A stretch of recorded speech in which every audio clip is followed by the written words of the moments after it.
You are listening to Verb a Minute, where words do remain.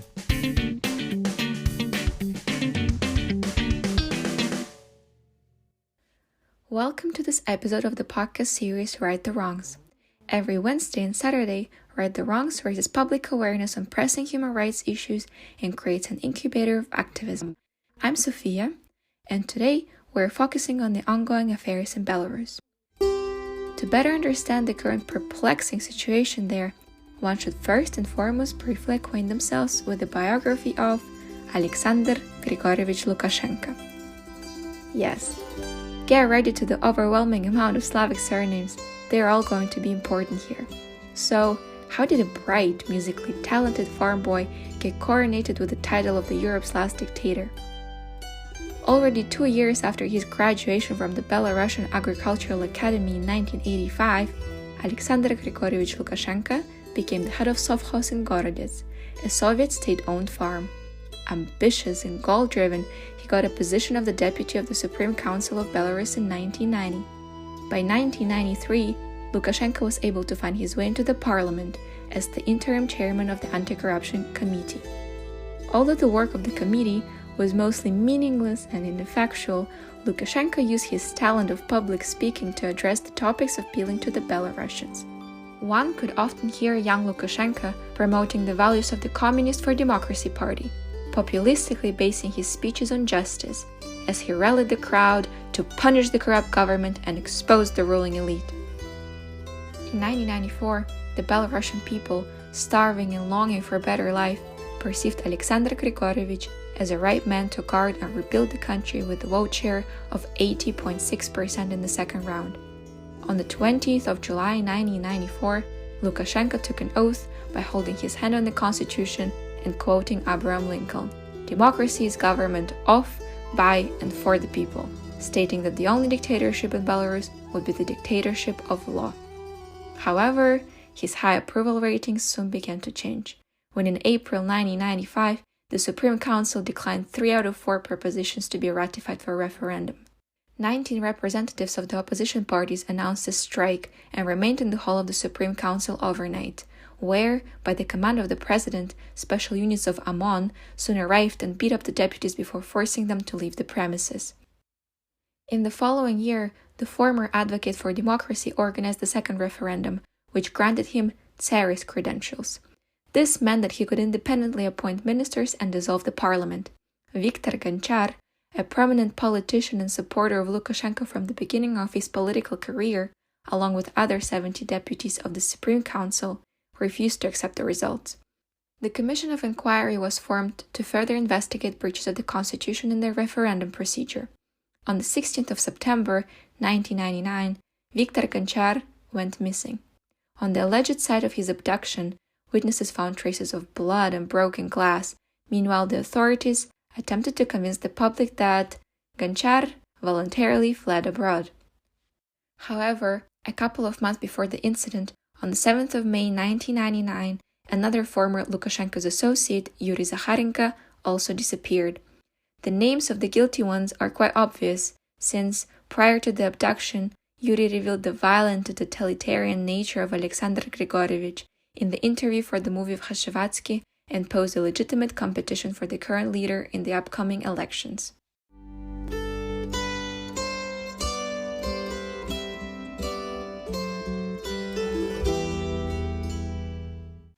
Having no real opposition, Lukashenko serenely secured the majority of the votes in the first round in the presidential elections in 2001.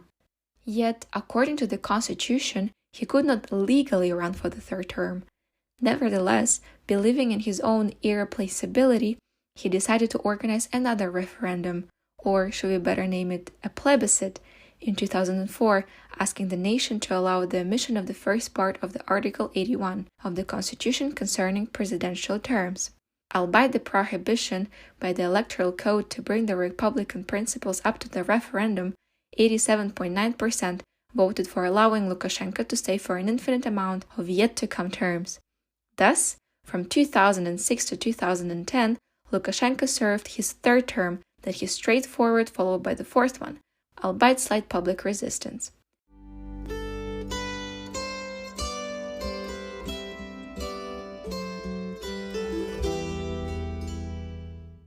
Luckily for him, the fifth term, commencing in 2015, was met with greater approval due to Belarus becoming a land for peace negotiations concerning the Donbas conflict.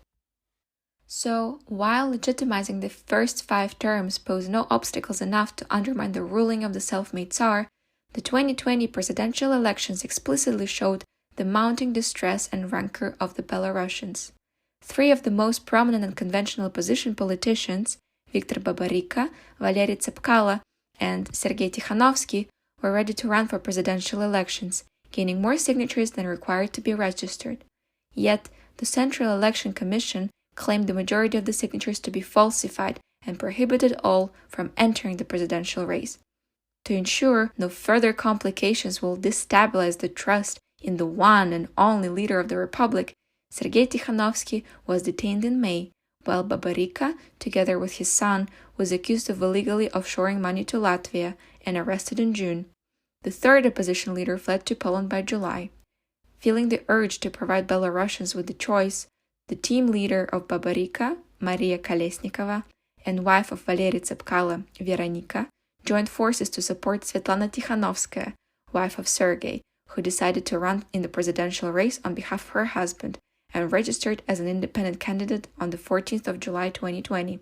Their consensus lied on the fact that, in case of her victory, she'll renounce and run another round of free and fair elections, in which other opposition leaders would also be able to participate.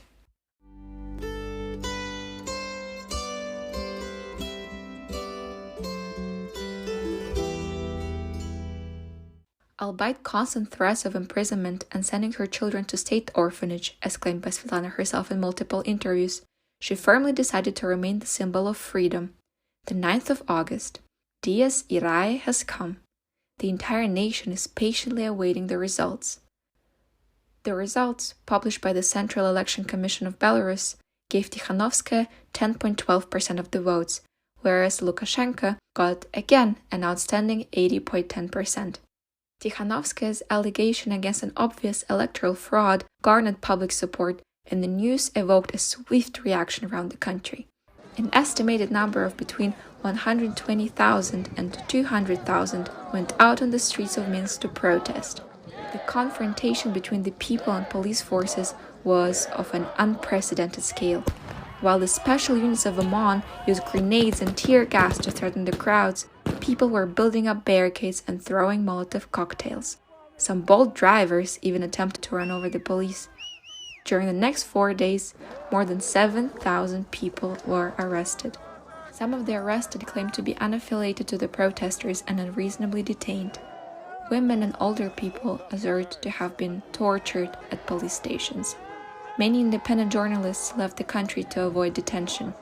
The blockage of central streets, subway stations, and internet cutoff became a daily norm. Given an ultimatum, Svetlana Tikhanovskaya was forced out of the country, whereas Maria Kolesnikova was put in jail by the 8th of September. It is also worth it to mention that according to reports of Meduza and the Times, Maria tore apart her passport at the border of Ukraine, where officials tried to get her out of Belarus. Threats have been given, and the bad guys destabilizing the regime have been put to jail. However, did Belarus go back to normal living in reality shaped by Lukashenko? Not quite. Despite countless reasons for hopelessness and despair, solidarity and common hope for a better future provided Belarusians with strength and determination to fight further. Workers of various factories and national companies began to protest. Women and elderly organized weekly strikes, albeit violent behavior of police forces. The biggest wave of events continued up until the beginning of February, where protests and marches occurred on a weekly basis. Although the situation seems to be calming down as of now, the protests and the recovery of political activity of citizens are believed to recommence in spring. To give you a little bit of easier times after packing with a bunch of Slavic surnames, dates, and data, I would like to share my own swift experience of Belarusian protests. So I was traveling all the way from Moscow to France and stayed in a little hotel next to Minsk with my dad on one of October Saturdays. There, during breakfast, a hotel manager approached our table, advising us to leave the hotel as soon as possible if we want to travel safely, because protests were about to begin. The moment we reached our car, the crowd was already there. densely filling the sidewalks, carrying their red, white, red flags and singing. My heart was beating frantically. I've never been a witness of a political protest and did not know what to expect. However, I was hit with what I expected the least. Every single person in the crowd was filled with so much kindness and positivity, solidarity and openness that for a moment I forgot that those people were marked as quote-unquote destabilizers of the regime by state media. They cleaned up the roads within mere seconds, sending air kisses and waving at us as we sought to drive to the highway. What will be the end of such an entangled and protracted story? It is for Belarus and its nation to decide on the future of their politics. We can only wish Belarusians the revival of all the democratic institutions and values so tenderly and obsessively promised and promulgated by Alexander Lukashenko at the onset of his political career. To me, there is no better phrase to wrap up the episode than saying Живе Беларусь. That's the end of today's episode on the current situation in Belarus. Feel free to engage with us on our social media channels. Send us your opinions, comments, or further questions by following us on Facebook and Instagram, and join us for further discussions in our Telegram group. Or leave us a comment at theverbamanentpodcast@gmail.com. This episode was written and recorded by Sofia, produced and presented by Tanfe and Plume, and brought to you by Right the Wrongs under Verba Manent. The next episode of Right the Wrongs will talk about the war crimes in Ethiopia. You can find the program wherever you find your podcast, bringing you detailed updates on pressing human rights issues. Till next time, take care.